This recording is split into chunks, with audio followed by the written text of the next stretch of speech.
Okay, hello and welcome to this Hurricane Dorian update. This is going to be the 11 p.m. update. This is what it looks like on the satellite. You can see it's coming closer to Florida. It is now moving away from the Bahamas. Thank God it is moving away from them because the devastation there is actually the first thing I want to show you. This is what it looks like. We're going to make this larger so you can see what's going on. This is what it looks like. Complete devastation. Everything is destroyed. There's nothing left. The whole island was flooded. Abaco, as well as Grand Bahama. This is some of the damage that's going on. But at the beginning of that picture was really where the worst, right there. Look at that. Just look at that, right there. That is just complete devastation. I just feel we gotta pray for the Bahamas because what they're going through right now is one of the worst disasters that they've ever faced. So let's get the latest from the National Hurricane Center on Dorian, and we have some other things we've got to watch too. But let's first start with Dorian and get the latest public advisory as of 11 p.m. So as of 11 p.m. It says here, September 3rd, Dorian continues to lash the east coast of Central Florida. So it has moved over to Central Florida now. Again, I do apologize for not updating, but I had to escape to the Pine Barrens today because I was losing my mind. Just put it that way. So its location, 95 miles east of Cape Canaveral, Florida. Maximum sustained winds 110 miles an hour, and its movement is north-northwest at just 6 miles an hour. And the minimum central pressure is 28.32 inches. So fortunately, it's now a Category 2. It is weakened substantially. Thank God it's weakened, just because it sat in the same place for so long.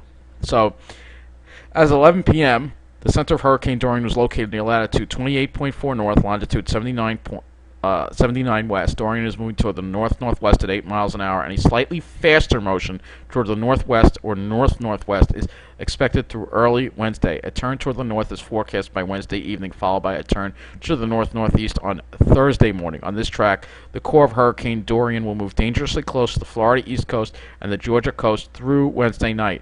The center of Dorian is forecast to move over or near the coast of South Carolina and North Carolina Thursday through Friday morning. Maximum sustained winds remain near 110 miles an hour with higher gusts. Little changes in strength is expected. Hurricane force winds, and here's the thing here. Hurricane force winds now extend outward up to 60 miles from the center, and tropical storm force winds extend outward up to 170 miles to the center. Storm is much larger now. The estimated minimum central pressure is 959 millibars, 28.32 inches. That is something we see a lot when it comes to these hurricanes, that when they weaken, they become larger in area, which then affects more people. So let's look at the warning cone here, and you will see hurricane warnings are pretty much up from Central Florida coast all the way up into North Carolina, and hurricane watches north of there. Like I said, this whole area here is going to, even if it doesn't make a direct landfall, there's probably tremendous coastal flooding going on. There probably is already coastal flooding in Florida. I think I've already heard that they've had some coastal flooding as well going on there as well. So we're going to look at this map of power outages here, and we're going to actually take a look and see. We have 10,000 power outages in Florida as a result of this hurricane. Let's see. It should give us a little map here as to which counties are impacted the most. Looks like it's Brevard and Volusia, but very little as far as power outages go. Not really anything too bad. The main thing I think for Florida is going to be the beach erosion. That's going to be the main issue. So here we are looking at Dorian on the windy.com map. You can see most of the worst winds are offshore, and they'll be right along the immediate shore.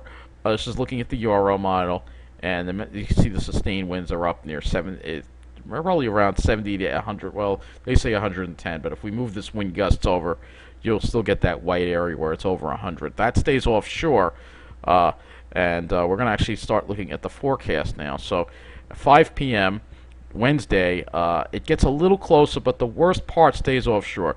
the winds are mainly going to be lashing at the coast, right along the immediate coast, and as well as the storm surge flooding, which is why they evacuate the areas along the coast. And they're going to be there are evacuations taking place all the way from that. Well, already from most of those people, hopefully, are evacuated now in Central Florida, but people will have to leave the coast in coastal Georgia, South Carolina, and North Carolina, especially on those barrier islands, because those are probably going to have some substantial flooding. So let's go to 8 a.m. Thursday. Here's the storm getting ready to make a landfall, perhaps in Georgia. This is the Euro again, getting very close to making a landfall in South Carolina. You can see it's just hugging the coast. It just doesn't want to come on shore completely, which means it keeps some of its strength. And the winds are still high. Look at this. We're now into Friday at 3 p.m. and now it is over North Carolina. And this is what I mean. I'm really concerned about the storm surge. There's going to be some really bad storm surge flooding from this. Remember, look at how large the storm is now. Here we are. It's Saturday, and the storm is Saturday at 7 a.m. Actually, it's a Saturday at 12 a.m. And you can see it is offshore, off our waters. And we could have some gusts up to 35 miles an hour, perhaps, from this. And you can see here, Saturday, this is the Euro again. Saturday, the Euro has, and I'm just going to look at the Euro in this update because I think the Euro is the most accurate. You can see that it has the eastern end of Long Island seeing some gusts up to tropical storm force winds. This is Saturday at 2 p.m. At 8 p.m. It's finally pulling out, but like I said, we could still see wind from this thing. It's still going to have some effects in our area.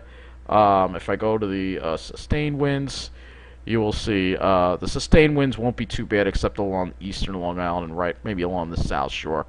Probably sustained, maybe up near 20, but that's still a lot of wind. There's still going to be some scattered power outages. But the main issue, I think, is going to be, let's go look at those waves, because it's all going to be about this. Look at these waves. We have waves up. We're going to have coastal beach erosion and coastal flooding with this for sure in our area. But I'm going to get to that more in the weather update, which won't be, I'm not going to be able to do one tonight, so probably I'll try to do one tomorrow. So let's back it up here. I'm looking at right now, Wednesday at 12. You can see these really, this whole white area, waves are over 30 feet. So this is the concern, is the coastal beach erosion and flooding.